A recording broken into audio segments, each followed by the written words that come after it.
Introduction to programming course का आज हमारा लेक्चर नंबर 19 रिकॉर्ड हो रहा है और आज के इस लेक्चर में हम फॉर लूप की बात करेंगे। इससे पहले के लेक्चर्स में हमने अब तक लूप्स की जो कोर्स या इसका जो टॉपिक कवर किया है उसमें हमने वाइल और डू वाइल लूप्स की बात की है।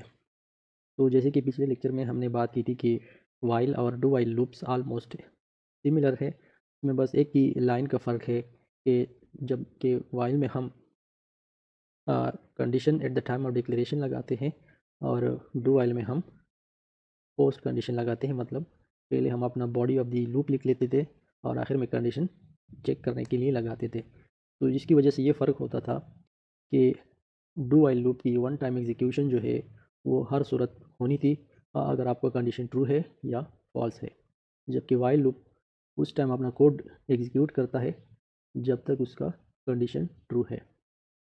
आज की जो लूप है फॉर लूप, ये सबसे इम्पोर्टेंट और मोस्ट पॉपुलर लूप कहलाता है और इसकी वजह यह है कि जब हम वाइल या डू वाइल लूप्स की बात करते थे तो हम अलग अलग काउंटर इनिशिएट करते थे, कंडीशन अलग लिखते थे और फिर इसकी काउंटर को इंक्रीमेंट या डिक्रीमेंट करना एक अलग लाइन में होता था। अब जबकि हम फॉर लूप की बात करते हैं तो फॉर लूप में इस तरह नहीं होता। फॉर लूप आपको एक अपॉर्चुनिटी अवेल करता है कि आप एक ही लाइन में काउंटर इनिशिएट भी कर सकते हैं, उसको टेस्ट यानी कंडीशन भी इसके ऊपर अप्लाई कर सकते हैं और फिर इसके बाद आप इसको इंक्रीमेंट या डिक्रीमेंट करना चाहे तो वो भी कर सकते हैं। तो ये फॉर लूप में कैसे होता है, जल्दी जल्दी हम एक छोटा सा प्रोग्राम लिखते हैं, वही प्रोग्राम जो वाइल और डू वाइल लूप में हम करते आए हैं, यानी 1 से 5 तक नंबर्स को हमने प्रिंट करवाना है। मैं एक ही प्रोग्राम बार बार सब पे इसलिए अप्लाई कर रहा हूँ तो आपको इसको कंपेरेटिवली स्टडी कर सकें और अच्छी तरह से उसके बीच में जो फ़र्क है या डिफरेंस है वो आपको समझ में आ सके। तो अब वाइल लूप के अंदर हम क्या करते हैं, सॉरी फॉर लूप में डायरेक्टली हम लिखते हैं एक वेरिएबल आप डिक्लेयर करते हैं कोई भी इस तरह, ठीक है। इंट फॉर एग्जांपल आई आपने लिखा, अब इसमें वैल्यू असाइन करना है या नहीं करना यह आपकी मर्ज़ी है। वाइल और डू वाइल में यहाँ पर आपको एक वैल्यू असाइन करना ज़रूरी था।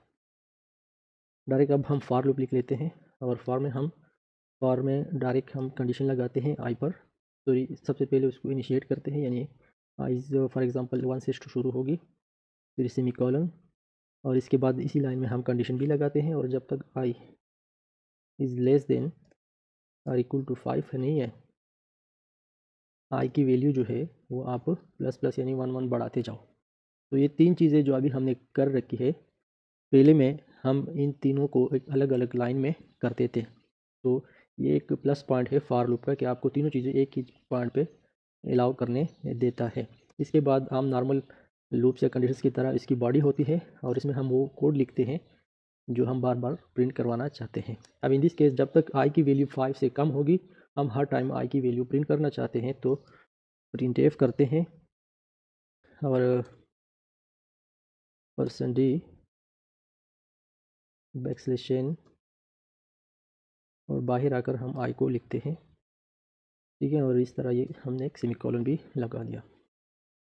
अब यही कोड जो है ये हमारे लिए 1 से 5 तक नंबर्स प्रिंट कर रहा है। सबसे पहले हम इसको कंपाइल करते हैं और अब आप देख सकते हैं कि हमारा कोड कंपाइल हो चुका है और इसमें किसी किस्म की एरर शो नहीं हो रही, तो मतलब हमारा कोड अभी ठीक ठाक है। कंपाइल करने के बाद इसको रन करना है और रन करते ही आप देख सकते हैं कि हमारी वैल्यूज़ प्रिंट हो रहे हैं। ये 1 है, ये 2 3 4 5 तक वैल्यूज़ अब हमने प्रिंट करवा दिए हैं। इसमें आपने देखा है कि हमने यहाँ पर इंट को डिक्लेयर किया हुआ है। क्या ये यहाँ डिक्लेयर करना ज़रूरी है या ये भी हमें अलाउ करता है इसी कि हम ये डिक्लेरेशन भी इधर करें और असाइनमेंट भी इधर करें, यानी फॉर के अंदर ही करें सारा कुछ और हमें बाहर कुछ भी ना करना पड़े। तो ये भी आप चेक करें इंट, ठीक है। और ऊपर जो हमने इंट डिक्लेयर किया हुआ है इसको मैं कमेंट आउट करता हूँ और इसको एक बार रन करते हैं, कंपाइल किया करते हैं और आप देख सकते हैं कि इस कोड में किसी तरह भी एरर शो नहीं हो रहा है, ठीक है। तो अब हम इसको क्लोज़ करके रन करते हैं और आप देख सकते हैं कि वही काम हो रहा है जो अब से थोड़ी देर पहले हमने किया था, यानी 1 से 5 तक नंबर्स हमारे प्रिंट हो रहे हैं। तो यानी फॉर लूप आपको फर्स्ट एक्सप्रेशन में डिक्लेरेशन और असाइनमेंट की फ्री हैंड देता है कि आप बेशक इधर करें, वाइल और डू वाइल की तरह आपको काउंटर इनिशिएट करने की ज़रूरत नहीं है बाहर, ये आप इधर ही कर सकते हैं, ठीक है।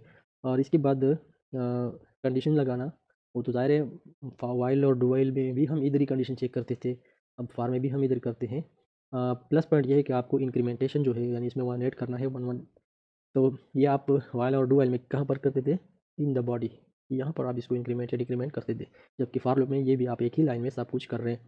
तो ये इसी वजह से फार लूप को मोस्ट पॉपुलर लूप कहा जाता है, क्योंकि इसका सिंटैक्स जो है वो थोड़ा सिंपल है और यह आपकी कॉम्प्लेक्सिटी को कम करता है। अब इसके बाद हम थोड़ा एक अलग टाइप का प्रोग्राम लिखते हैं ताकि आपको मज़ीद वाज़ेह हो जाए कि हम इसमें क्या क्या चीज़ें कर सकते हैं। फॉर लूप के थ्रू ही हम चाहते हैं कि हम किसी नंबर की टेबल प्रिंट करें। जैसे एक 2 का टेबल अलग होता है, 3 का अलग होता है, तो किसी भी नंबर की टेबल अगर आप प्रिंट करना चाहते हैं तो आप कैसे करेंगे, ठीक है? तो टेबल प्रिंट करने के लिए आपको सबसे पहले 2 वैल्यूज़ लेने होते हैं, ठीक है? एक जिस नंबर की आप टेबल प्रिंट करते हैं, जैसे कि फॉर एग्ज़ाम्पल मैं यहाँ पर करता हूँ uh, int num is equal to, for example मैं 2 की टेबल प्रिंट करना चाहता हूँ, तो int num is equal to हमने एक रखा इसमें 2 और कॉमा लगा के एक और वेरिएबल भी मैंने रखना है। जैसे हम लिखते हैं ना कि 2 multiplied by 1 is equal to 2, फिर 2 मल्टीप्लाइड बाई 2, फिर 2 मल्टीप्लाइड बाई 3, यानी 2 वही है और इसके साथ मल्टीप्लाई होने वाली डिजिट बार-बार चेंज हो रही है। फर्स्ट टाइम में 1 मल्टीप्लाई होगा, फिर 2, फिर 3, फिर 4, फिर 5। तो इसी तरह ये 1, 2, 3 जो इसके साथ मल्टीप्लाई होते हैं ना, इसके लिए भी आपको एक क्या लगानी है, एक इंटीजर नाम का या कोई भी वेरिएबल लेना है और वो आपने फॉर लूप में लगाना है ताकि हर टाइम जब भी लूप चले ये 1 1 बढ़ता जाए। अब ये आपको मुश्किल लगेगा, चलो यहाँ पर हम पहले इसको डिक्लेयर करके देखते हैं। ये आपने देखा कि हमने 2 लिखा, इंट नाम का वेरिएबल है और एक आई का। अब जब तक फॉर आई हमने 2 के साथ आई को मल्टीप्लाई करना है ना, आई में पहले 1 आ जाएगा, फिर इसमें 2 आ जाएगा, फिर इसमें 3 आ जाएगा, इस तरह। तो for i is equal to less than और equal to 1, for i is अच्छा आई इज़ इक्वल टू 1 से लेके आई जब तक 10 के बराबर नहीं हो जाता उसमें आप 1 1 ऐड करते जाओ और इसी के ब्रेक्स प्रिंट क्या करना है। प्रिंट करने के लिए आपने इधर ही आना है प्रिंट एफ के अंदर। अब यहाँ प्रिंट एफ में आप क्या करेंगे, प्रिंट एफ में आप अगर लिखते हैं किसी टेबल को कि 2 मल्टीप्लाइड बाई 1 तो वो तो आपने एज इट इज़ शो करवाने हैं, 2 लिखना है, बीच में मल्टीप्लिकेशन होगा, फिर इसके साथ 1 होगा, इज़ इक्वल टू इसकी एक वैल्यू होगी। तो जो चीज़ आपने एज इट इज़ शो करवाने हैं वो चीज़ें आप डबल कोट्स के अंदर लिखेंगे।